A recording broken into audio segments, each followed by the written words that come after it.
I think the great thing about a motion capture studio when we're doing all of this motion capture is it gives you a blank slate. So really you can, fill in using your imagination. You can fill in the entire space. And the great thing about Naughty Dog is they give you all these reference photos and they give you the artwork and sort of the rough sketchings of what a space might look like. The main thing we wanted to do is we really wanted to render sand and how our characters interact with sand in a really realistic way. And the only way to really do that is to get good reference. And so our animators, our effects guys went out to the Imperial Dunes in California and shot themselves trudging through sand, falling down and tumbling in sand. We actually used crash pads to walk to try to get that movement of the heel, how it kind of slips.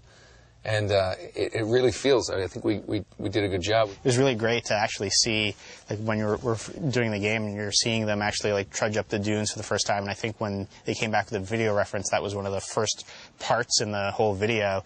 You can see them just trying different ways to climb up the dunes and and walk across the ridge. We took the crash pads and put them on an angle. Remember this? Yeah. And then put big blankets on those crash pads and then had me kind of bear crawl my way up.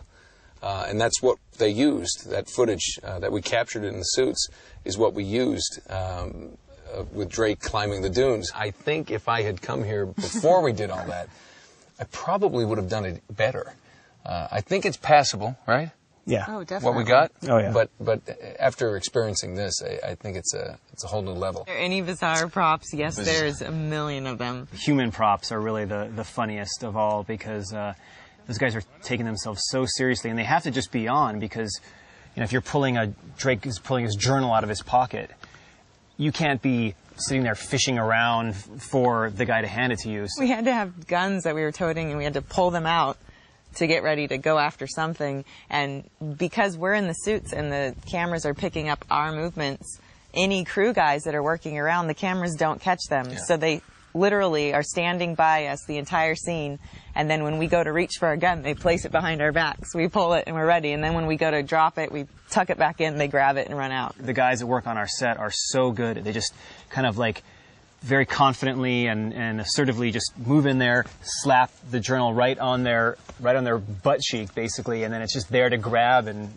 use and then put back. It's hard not to laugh though, because you're watching these guys kind of like squat down and slink around, but it really works. The human pocket. Yeah. Which sounds dirty. Every actor on set plays multiple roles at any time. Nolan will play in any one scene. We'll shoot multiple takes, multiple pickups. So he'll be Drake, he'll be guard A, he'll be guard B that gets shot, and a lot of that stuff we shoot without dialogue, unlike our main scenes where we shoot the main characters actually recording their lines live. And so, but they want to look like they're talking, so they'll talk about random things, and none of it is safe for public consumption. Come on, give me a hand with this.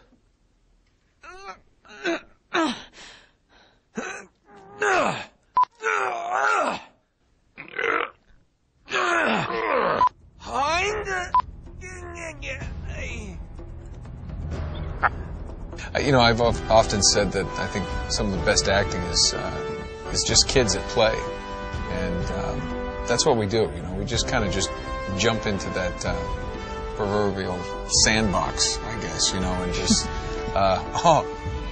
see how I brought that around? You brought sandbox. You tied it in. Thank you. Mm-hmm.